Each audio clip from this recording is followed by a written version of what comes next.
What has been most painful for me has been to notice that the shrinking of rights, this empathy deficit that I've seen, has been led by people who called themselves followers of Jesus.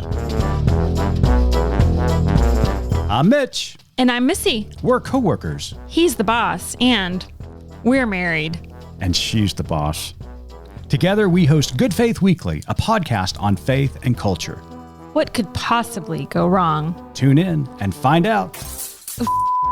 Missy. Welcome to Good Faith Weekly. On this episode, Missy and I are going to catch up. We're going to talk a little bit about our time in faraway Lincoln, Vermont. And then later on the pod, we have the honor and privilege of sitting down with retiring circuit judge from the state of Arkansas, Reverend Wendell Griffen. It's going to be a great episode, so stay tuned.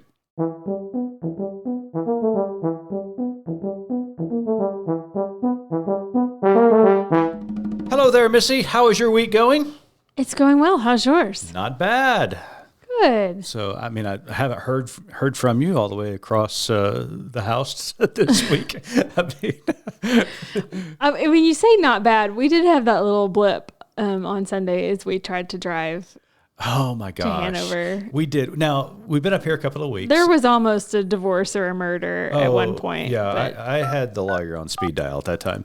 Yeah. But we had a great opportunity to go see our son, who's going to school over in Hanover, New Hampshire. And so we ventured over there. Yeah, we decided we were going to go over and spend Sunday night and hang out with him as we had Monday off of work. And there were a few choices of ways that we could drive. One, was the safer route that would take about 20 minutes more, but it kind of was, I don't know, maybe a little less windy and hilly and icy. And then the other one was kind of up and over the mountain. And my apologies to those from Lincoln who are listening to this and cringing because I'm getting this all wrong. But in my mind, it was either to go over the mountain or around. We decided we were going to be brave and go over. And it started out for the first literal 60 seconds. It was a beautiful day. But it is what it is. We're in the mountains, so there is snow and ice on the less traveled roads. So we start out, and we couldn't have been a quarter mile up the hill. And it's singing and laughing and having a good time. No.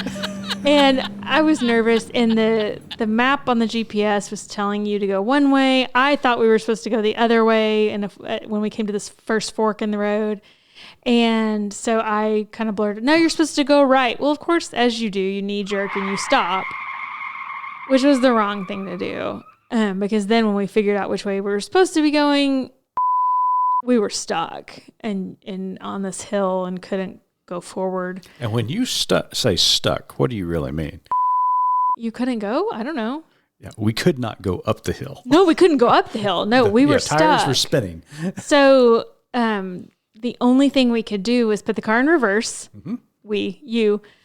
And at that point, I really did just want to get out of the car and stand there because I thought if things go awry and you lose control and tumble off the side of the hill, at least I'm standing. The one who made the decision. Right? I didn't. But I really was wanting to get out of the car. Anyway, so you put the car in reverse, mm-hmm. and we reversed down an icy hill to the point where a truck was coming up behind us, so we didn't have a choice but to stop. And then you were able to, thankfully, get traction, and we were able to continue on our journey. Yeah, and once we got to the top of the hill, oh my gosh, it was so beautiful. It was worth it. There's a really pretty video on my Instagram. If you don't follow me, it's, I think, Missy_Randall.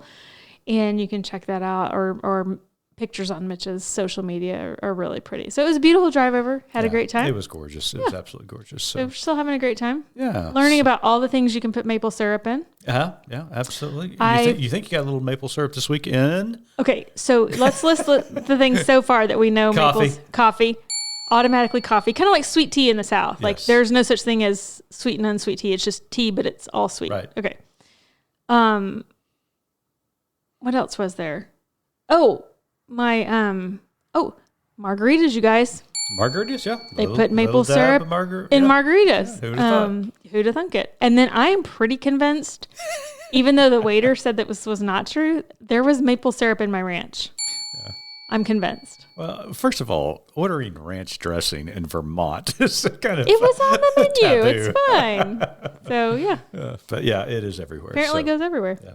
Well, you have a question for me. I've been preaching here in Lincoln for 3 weeks now. I've been having a great time. Great to be back in the pulpit and interaction with the congregation. But a couple of weeks ago was Epiphany Sunday, and after church that day, you had a question for me. Yeah, I did, and I thought it might be, even though we're past, I don't know, the official Christmas Sundays, but we were talking about it earlier, and I thought it might be a good thing to talk about today. I thought our listeners might appreciate this as well. I don't know, maybe I'm the only one for whom this was new information, but you were talking about the Sunday after Christmas when you talk about the wise men. And Epiphany Sunday. Is that Epiphany Sunday? It's Epiphany Friday, and then I chose to carry it over on Sunday. So okay, I don't know. Move forward. And you were talking about the realities of the situation that, of course, we romanticize many things, but one of the things we romanticize is about Mary and Joseph's situation. One of which was that he was, this carpenter, and we like to envision him, crafting these amazing works of art, with wood. And in reality, you said, no, he was likely a day laborer, yeah. Which again, the imagery in your mind totally changes at that point, right. Which I had heard that before. And that I think is always a good point to remember that. So this puts a young couple, again, teen mom, day laborer, trying to make ends meet, and then and also being a family with a child of questionable birth, mm-hmm. All these things that stacked against them. But then the wise men show up, and you mentioned the gifts of gold, frankincense, and myrrh, correct? Yep. And we always joke about that, like, oh, if they'd really been, wanting to bring a gift to a new mom, it would have been diapers and formula. But one thing, Jesus was likely a toddler by this point. Mm-hmm. But you talked about the fact that these gifts were likely a means for Mary and Joseph to be able to flee because, again, teen mom, day laborer, this child of questionable birth, which back then did affect your ability to maneuver the world. And the wise men come and say, hey, you got to get out of here. Your child's life is in danger. How do you go? They couldn't just pick up and leave. They didn't have resources, but that these gifts that they brought were their literal life-saving resources. So take it from there. Yeah, I mean, my take on this is quite simple. I mean, the Magi are from the East. They're scholars, very astute, most likely very wealthy. I mean, who can pick up and just travel and go follow a star to a unknown land looking for an unknown child who's been born. And they have the encounter with Herod. Herod thinks he's being a trickster and wise and convinces them to continue their journey, but to be sure and report back to him once they have found the child, because, he wants to kill the child because he wants to stay in power. And so at any rate, they get there. And when you arrive to someone's home or where they're living, and which is customary in the Middle East and in most parts of the world, you show up with a gift. Mm-hmm. And because they were wealthy, they show up with these incredible gifts of frankincense, or gold, frankincense, and myrrh. And not only do they give them these gifts, they also give them the gift of most likely tipping them off to the fact that Herod is looking for this child. Everybody knows the reputation of Herod. It's easier to be Herod's pigs than his children, one scholar used to say, because he doesn't kill his pigs, but he kills his children because he thinks they're a threat. So everybody knows this about Herod. Well, my theory is that the Magi gave him these gifts, also tipped them off to what Herod was planning on doing, even if they didn't know he was going to order or deliver an edict to kill children. He knew that he was looking for... Well, they knew his intentions were likely not good. Exactly. So my theory is the Magi give them these resources that they desperately need. Again, Joseph's a day laborer. Mary's a teen mom. Their child is of questionable birth. they're extremely poor. Yes, they made it from Nazareth to Bethlehem, but that was based upon a census that was going on in the land. And so they have stayed in Bethlehem. And again, it convinces you that they've been there 2 years now. They have no money to travel back home to Nazareth. Okay, that brings up another point. So did they stay there because they didn't have the resources to go back home? But I think rationale and reason suggest that could possibly be the case.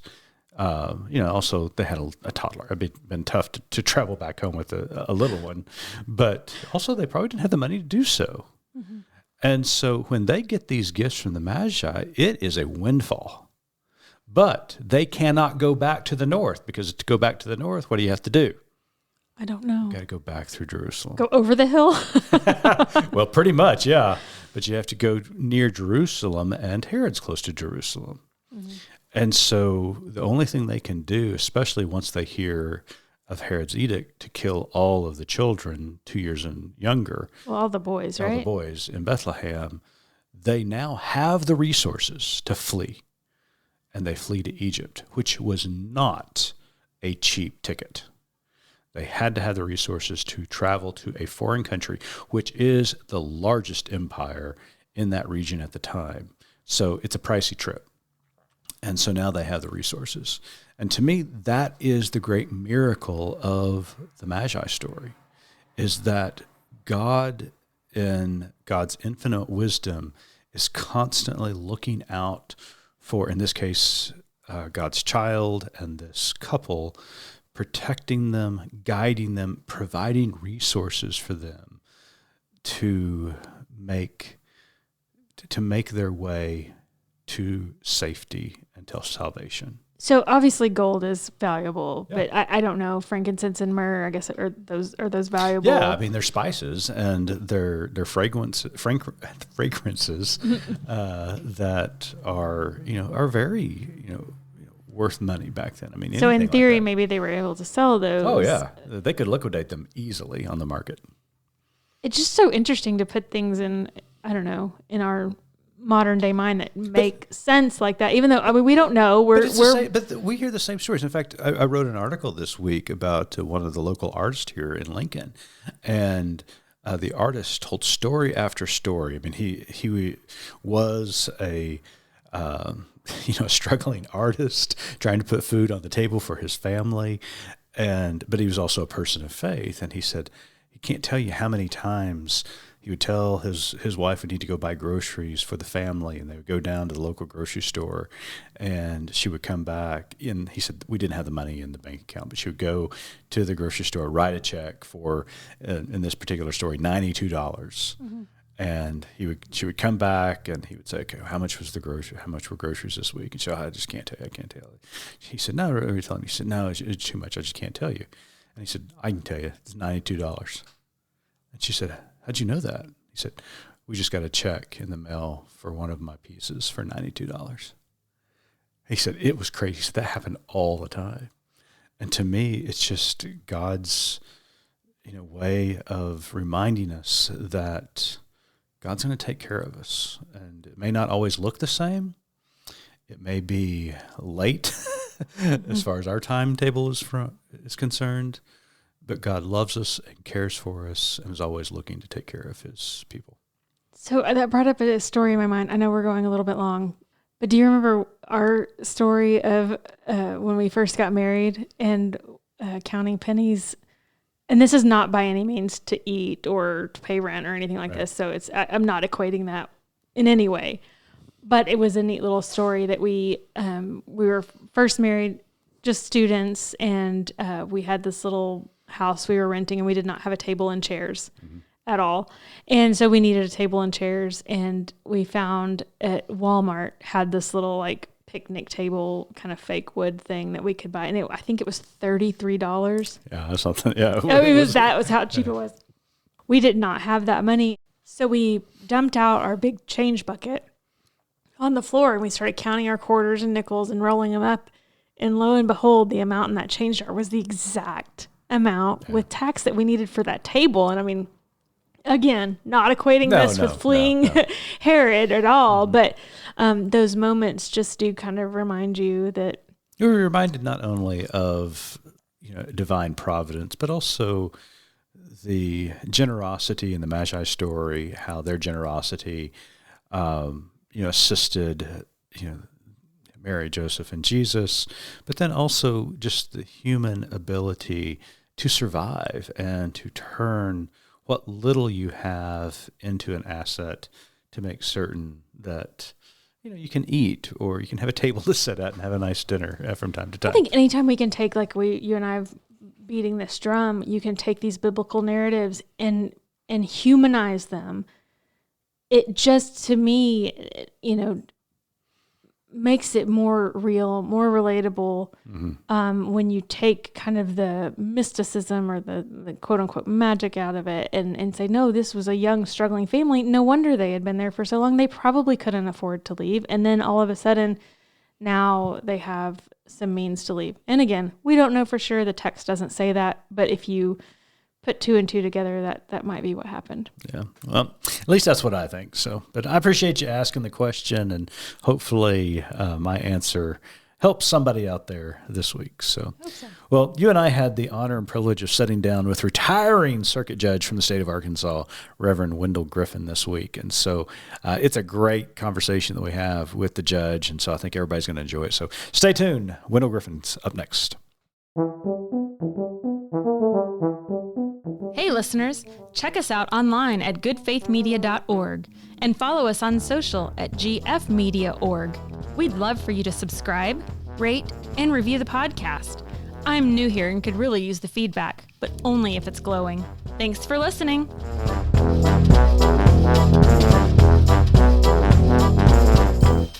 Welcome back to Good Faith Weekly. On this episode, we've got a very special guest with us all the way from Little Rock, Arkansas.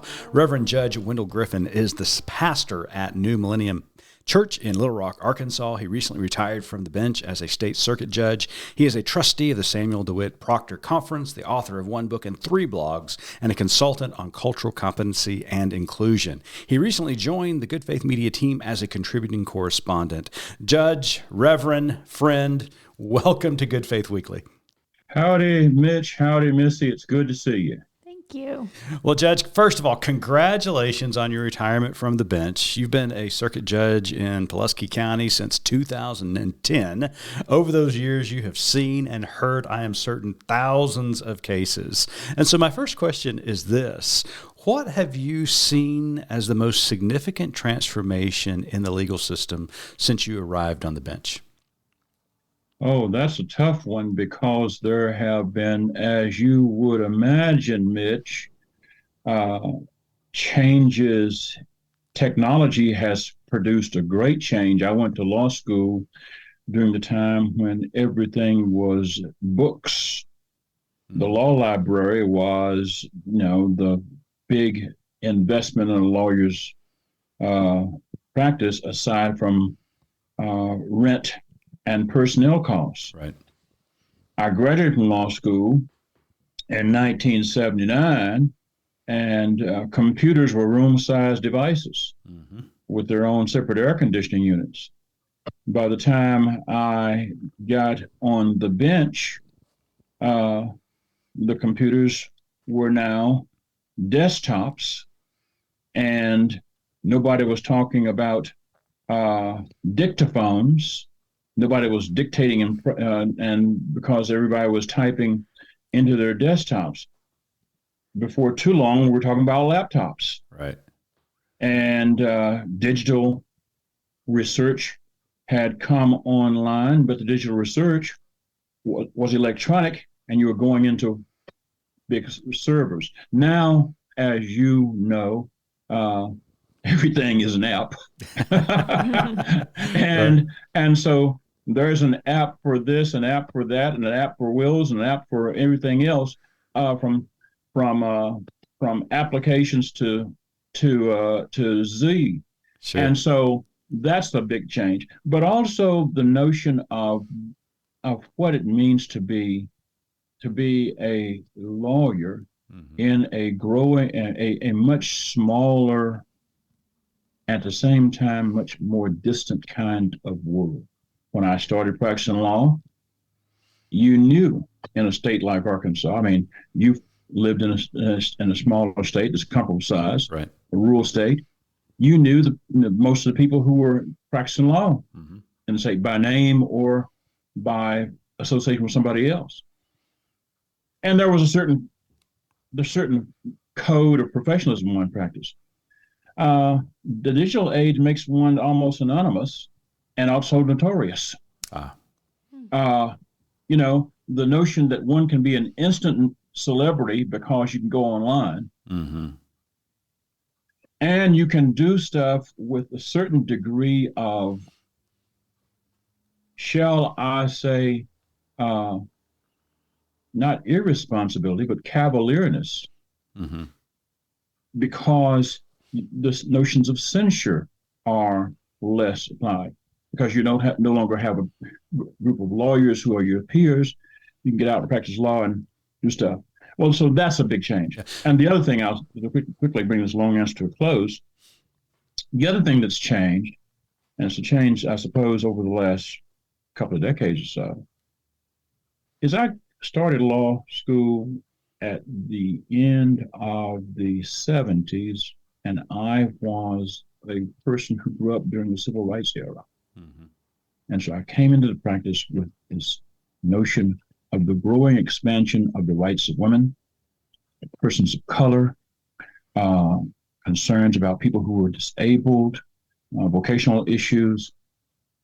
And now, as we approach the end of the first quarter of the 21st century, I see a shrinking of rights, so that the rights of women, the Roe v. Wade decision of 1973, as you know, was reversed in 2022.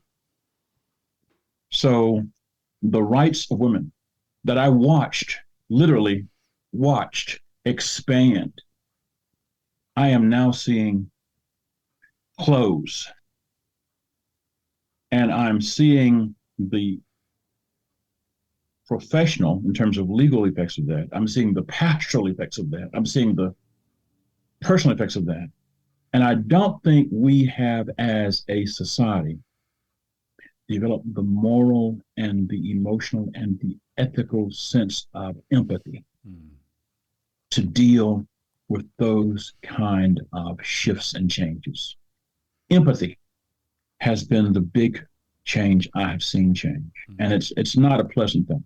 That has got to be a fascinating situation you find yourself in, as you said, graduating from law school during this very social conscious period of trying to expand rights across the board. And here we are, you mentioned Roe v. Wade, women's rights, also voting rights are being taken away. We're just saying LGBTQ rights, those are in danger. We're seeing all these rights that have been fought for over decades, all of a sudden being decimated by state legislatures and endorsed by the Supreme Court in some cases. So that's got to be horribly frustrating for you, Judge.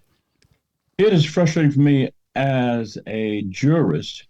Jurisprudentially, it's frustrating me. It's also so frustrating me as a follower of Jesus. There you go. I graduated from college in 1973. I got out of the Army in 1976 to start law school, which was the year that Jimmy Carter was elected.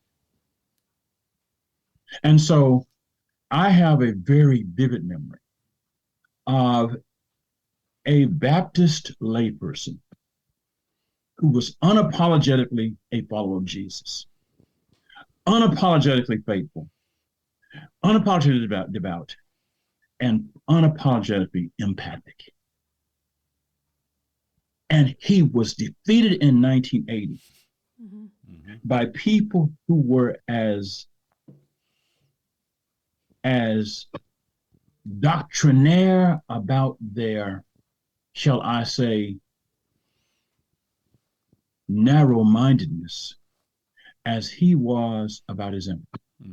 Jimmy Carter was defeated by people who did not want women to have reproductive choice, who did not want to see voting rights advanced, who opposed Jimmy Carter's embrace of peace in the Middle East between the Israelis, the Palestinians, and the Arabs, who opposed Jimmy Carter's notion that the U.S. did not have a right to hold the Panama Canal in perpetuity. Right.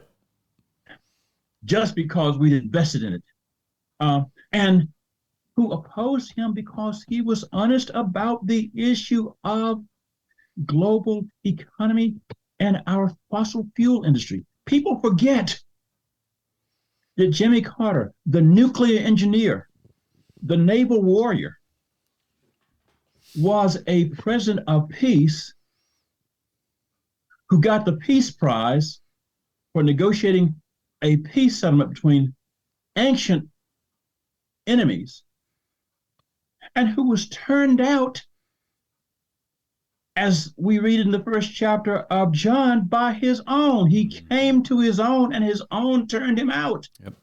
And what has been most painful for me has been to notice that the shrinking of rights, this empathy deficit that I've seen, has been led by people who called themselves followers of Jesus. Yeah, well said. Yeah, very well said. So while you two are talking about very important things that have changed over time, I still am a little bit stuck back in needing to know what a dictaphone is. So Okay, Missy. Wow. Missy, think of a digital handheld recording device. A digital device, a digital handheld device. So you would do 15 years ago or 10 years ago, maybe, an interview if you were running to get a scoop. okay. Yeah, there you go. but this thing is attached to something like a tape recorder, which really has a metallic tape running on it. And you're dictating your verse. So if you're doing a letter, saying, say literally, Secretary, take a letter to John Doe. Today's date is January 18, 2023. Capital D, dear. Capital J, John, comma. Wow. Capital H, how are you? Period. Your youth is showing. I'm glad to know that you are still engaged in this wonderful work of trying to figure out how to deal with this lawsuit, period. I mean, that literally was the way I was taught to dictate a letter to my secretary, who would then, she would get a little floppy tape. Mm-hmm. So it's a voice text, is what I'm hearing you say. Yes, ma'am. Like, exactly. Hey, Mitch, pick up bread at the grocery store, period. My question is, how did you insert emojis? What in the world was emoji? I digress. So back to the topic at hand. No, but Missy, that's the great question. I mean, that just shows you the kind of changes. I grew up reading the Dick Tracy comics, and the wristwatch phone was a reality. Now folks have got Apple phones or smartphones on their wrists, where they literally can not only check their text messages, but also tell time and adjust their calendar and that kind of business. So all of this change has happened. Right. And thank you for the question. So in the course of your career on the bench, are there any cases of note that stand out to you, or maybe a case you wish had turned out differently that you'd like to share with our listeners? Oh, the one two I wish had turned out differently. The most obvious one is the one for which I'm probably most well known, or most often criticized, depending on how you look at the Google text or the internet browser text. I am the only judge in the history of Arkansas who was banned permanently from hearing and deciding death penalty cases, based upon a decision I made to grant a temporary restraining order in 2017 in favor of the distributor of a pharmaceutical product that was used by the state of Arkansas for lethal injections. That distributor's product had been obtained by the state of Arkansas through fraud. And the distributor brought a lawsuit to recover its product. I granted a temporary restraining order because they were going to have 8 executions beginning the week after Holy Week. And the temporary restraining order landed on my desk on Good Friday. Wow. Our congregation had planned a Good Friday worship service, but instead of our usual Good Friday worship service in the congregation, because we identified the execution of these people with the execution of Jesus, we decided to have our Good Friday vigil in front of the governor's mansion. And so this was all planned before I got the case. And I was on my way to the governor's mansion with my cot and my outfit, and then the case landed on my desk. And so when the news reports came out about our Good Friday vigil, all devilment broke loose. And by Monday, I had been banned for life. I wish another judge was assigned to that case, and she also granted temporary restraining order. But the Supreme Court of Arkansas took the case from her and from me, lifted the restraining order, and allowed the executions to go forth with, catch this, drugs that to this day nobody has proven were not stolen. Oh my gosh. And so people were put to death in the name of the state of Arkansas, using products that the state of Arkansas had intentionally obtained through fraud and deception. And I regret that, because no matter how you feel about capital punishment, nobody should be put to death by criminal means. Right. I mean, if you're going to say that murder is a crime, you shouldn't kill murderers by stealing the stuff you kill them with and then saying you're doing justice. Yeah, there you go. Wow. Yeah. So that's the one that's a big one. And the second one is a one that nobody knows about, and that's in 2000, I and one other judge on our Court of Appeals, when I was on the Court of Appeals, I wrote a dissenting opinion and joined by one of the other judges involving a disorderly conduct charge and conviction against a black man who was visiting his relatives one night in North Little Rock, got a phone call from his girlfriend that her car had broken down, and went outside to catch a cab, and police officers saw him standing on the outside, and long story short, basically attacked him when he rather profanely asked him why they were messing with him, and I'm using the polite terms. Sure. They beat him, arrested him, charged him with public intoxication, disorderly conduct, and resisting arrest, and said they did it because he cussed them. Wow. And the disorderly conduct charge resulted in a conviction. So it was a misdemeanor, but again, the resisting arrest was dismissed. Right. The public intoxication was dismissed, and on appeal, the Court of Appeals and the Arkansas Supreme Court affirmed it. I regret that, because that man later died, and he was a veteran. And I every Memorial Day I go to visit the cemetery, one of the veteran cemeteries, and I stop by his grave and I wonder why in the world you think that it was right for somebody who was a veteran to get attacked by the police because he had the temerity to cuss them for basically profiling him for waiting while black outside his aunt's house as he was waiting for a cab. Right. This was before George Floyd. Sure. This was 20 years before George Floyd, but that stuck with me, and it haunts me to this day. Wow. Judge, one of the things that I personally admire about you, and I know so many others admire as well, has been your ability to balance your position as judge with your role as prophet and pastor. How have you been able to do that so successfully over your career? Because those waters can get muddy pretty quickly, but you seem to have done it with integrity and honor.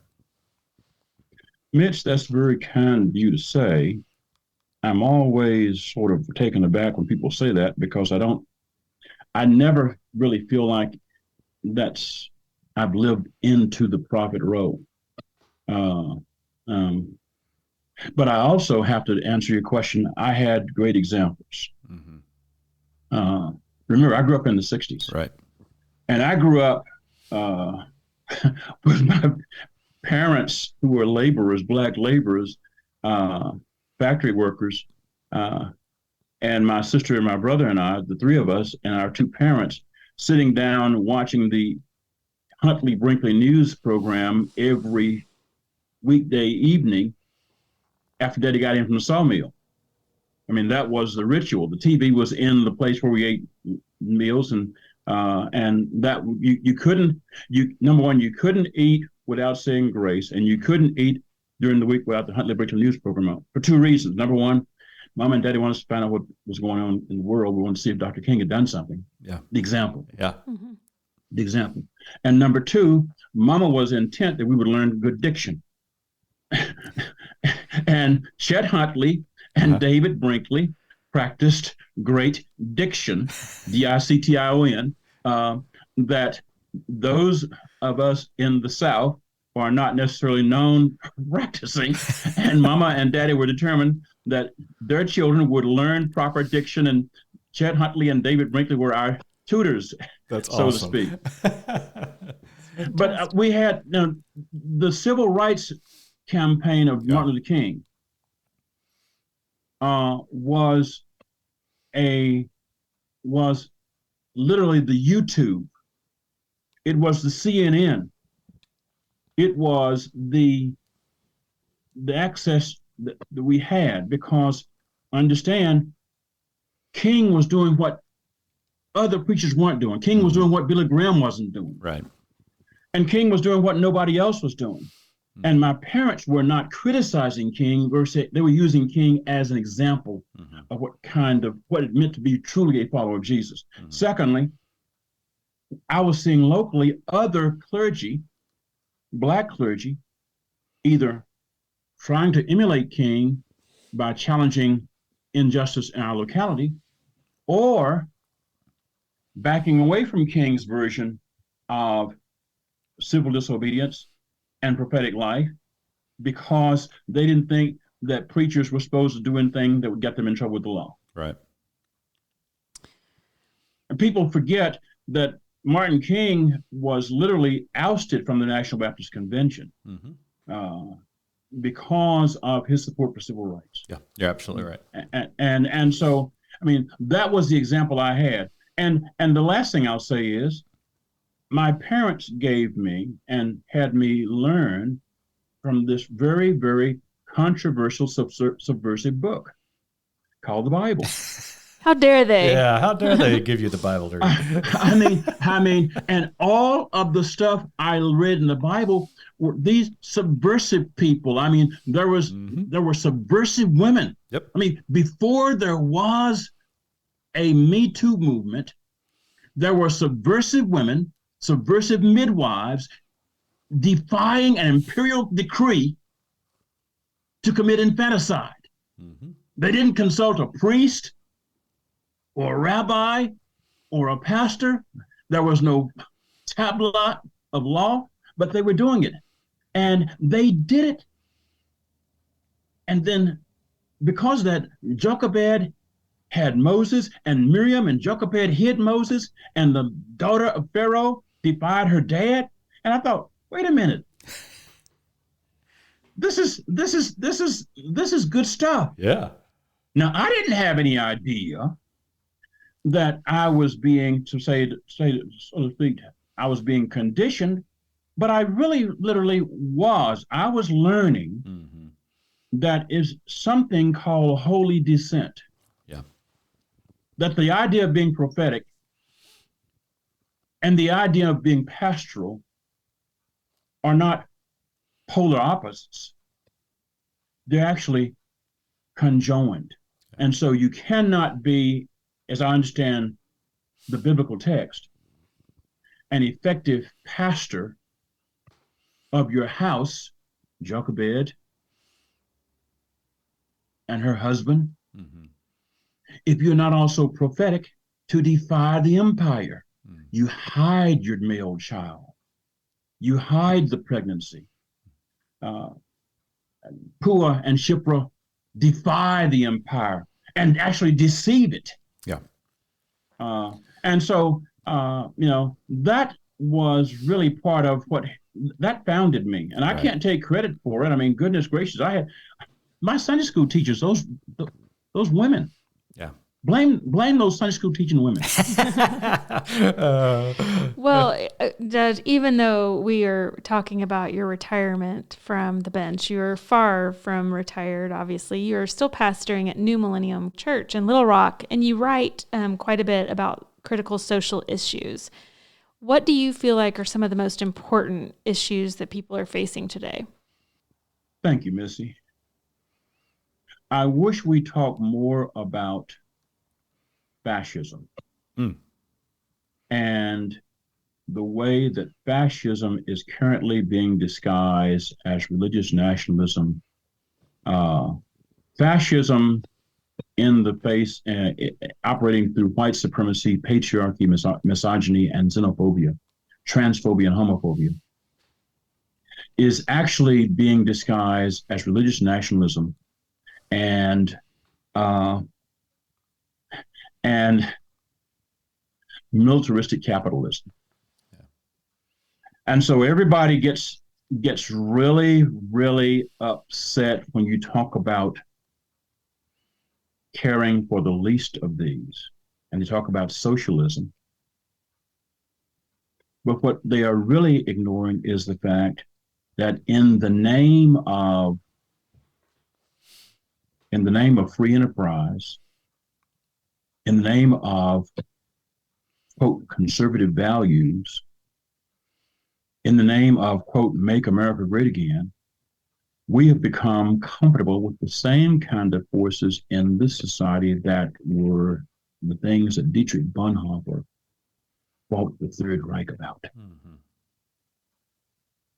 And we are not paying attention. So much so that Donald Trump got 73% of the white evangelical vote in 2016 and 80% the white evangelical vote. And white evangelicals opposed his impeachment even after there was clear evidence that he was responsible for things that were both defying his oath as president, but also damaging. I mean, I never thought I would live the time where I would see people who call themselves followers of Jesus openly brag about supporting a leader who called immigrants from any places from, quote, S-hole countries. Yeah. Okay? I mean, these are people whose Bible I thought had a Matthew 25 that says, inasmuch as you did not welcome the stranger, you did not welcome me. And then to see people call strangers illegal. Yeah. And that's fascism, but it is now sacralized fascism. Yeah. Because people can say they're doing it and claim that they are following the Romans 12 injunction to be the Romans 12 injunction to be obedient to the ruling authorities.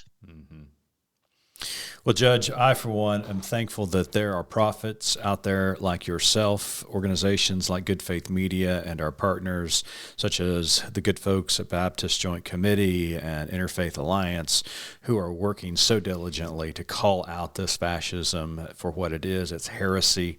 It is inhumane. And I just want to applaud you over your career and what you're currently doing as pastor of New Millennium Church in Little Rock. You're just one of our heroes, and we thank you so much for being with us at Good Faith Weekly this week. But Judge, before we go, Missy's got one last question she wants to ask you. So, Judge Griffen, as you know, our tagline at Good Faith Media is "There's more to tell." So, in light of your long career, your work, and our conversation today, what is your more to tell? Missy, thank you. And before I answer the more detail, I want to thank Mitch and Good Faith Weekly and Good Faith Media for letting me be part of your team. Thank you. Well, we're honored. We are honored to have you. I'm glad to be on your bench. There's more to tell. There is a question that haunts me. There's a line in the New Testament where Jesus asks, that says that the Son of Man is looking for faith, but will the Son of Man find faith like this? The kind of faith as the faith of that widow who pursued the unjust judge, who she knew was unjust, and who made a name for not caring about God or the opinions of others. But she pestered him and wore him down. And the question was, we read that text and we say, that's about prayer. But actually, it's about a pesky kind of faith. I like that. A persevering kind of faith. A faith that says,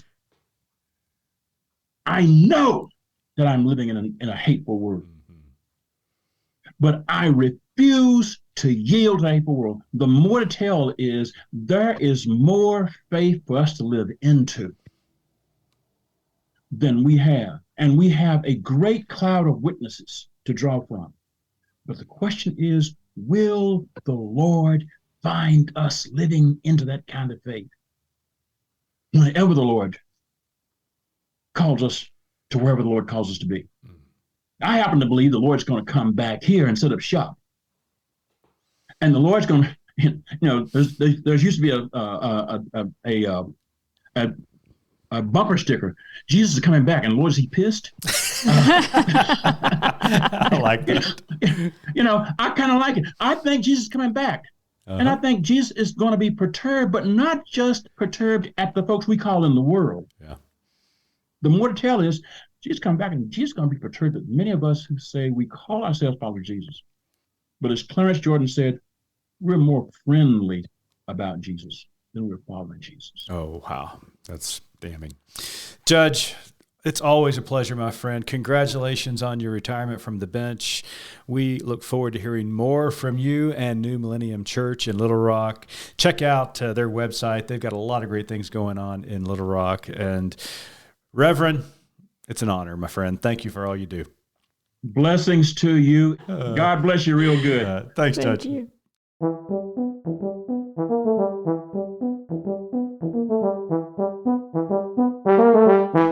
It was a really good conversation. Learned so much. It's always an honor to have Judge Griffen on the show and to be able to talk to him. He's just a wealth of wisdom and information. Just conversations like that we just had with Reverend Judge Griffen and others just remind me how lucky we are to be doing what we are and to just get to spend time with some incredible people that are a wealth of knowledge and inspiration. And I count him as that. He was so fun, but also enlightening and inspiring. I just really enjoyed our time with him. Yeah. And he's been a good friend of Good Faith Media, previously a Baptist Center for Ethics and Baptist Today for a long time. In fact, one of my one of my favorite stories about Judge Griffen is I was actually over in Arkansas attending a meeting covering an event over in Little Rock, and he was there, and it was a Friday night actually, and so I saw him at the event and said hello to him, and we exchanged some pleasantries, and then at the end of the conversation, he says, "Are you in town on Sunday?" And I said, "Yes, sir." He said, "You're going to preach?" I said, "Yes, sir." Oh no, really? Well, yeah, I had nothing. And so this little guy went back to the hotel room That's and started amazing. writing. Yeah, That's so fun. Well, and I learned something today too. I mean, you can't say that this podcast is not educational. I learned what a dictaphone is. Yes, you So did. that was not something I knew previously. That was funny. It was very funny. And what our listeners were unaware of during the interview is that our media producer, Cliff Vaughn, as soon as you said that, we're sending text to you telling you What it was. Yes. If there's nothing you know about Good Faith Media, you should know that our staff, we do enjoy heckling each other behind the scenes whenever there's some sort of important Zoom or staff meeting. There's frequently texts flying in the background of us throwing shade at one another for something stupid. Yeah, it happens all the time. Just not to you. You're the only one that's I ever in never the get the dark. text, but I know that I'm the target of a lot of those texts.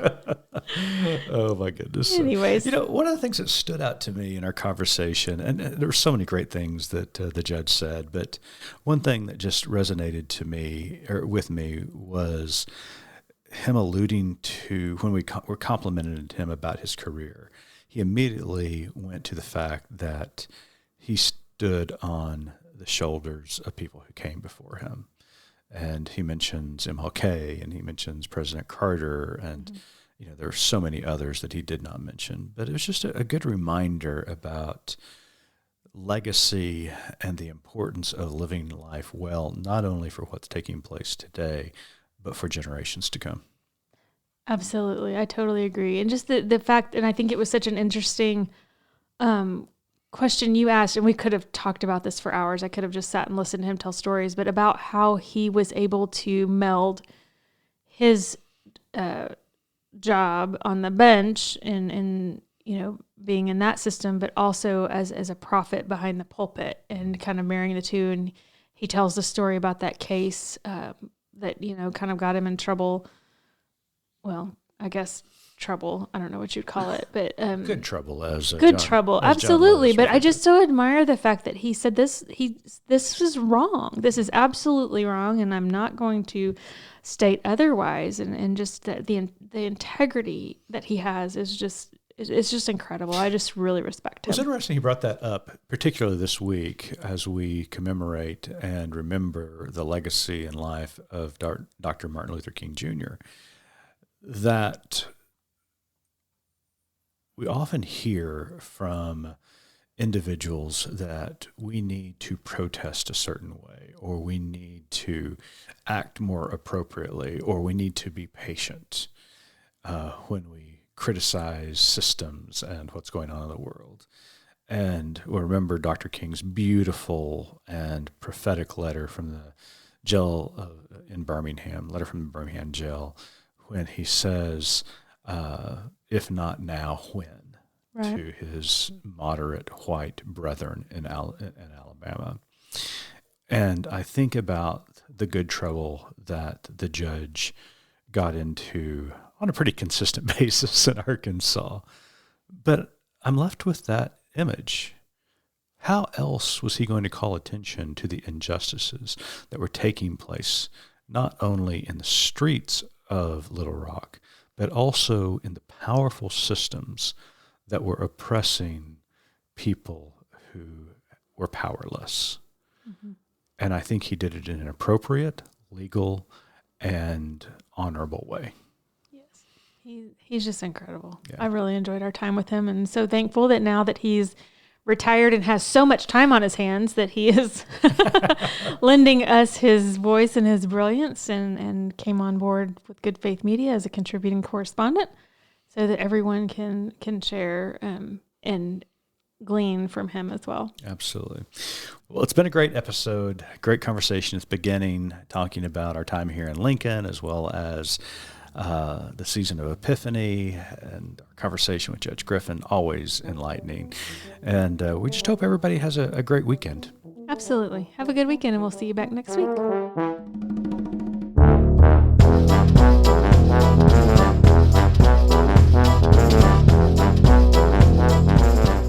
You've been listening to Good Faith Weekly, hosted by Mitch and Missy Randall. This weekly podcast from Good Faith Media discusses matters of faith and culture. Subscribe wherever you get your podcast and give us a like and a glowing review. We produce the podcast out of Norman, Oklahoma. Our music comes from Pond 5. And we're supported by listeners like you. Learn more about us at goodfaithmedia.org.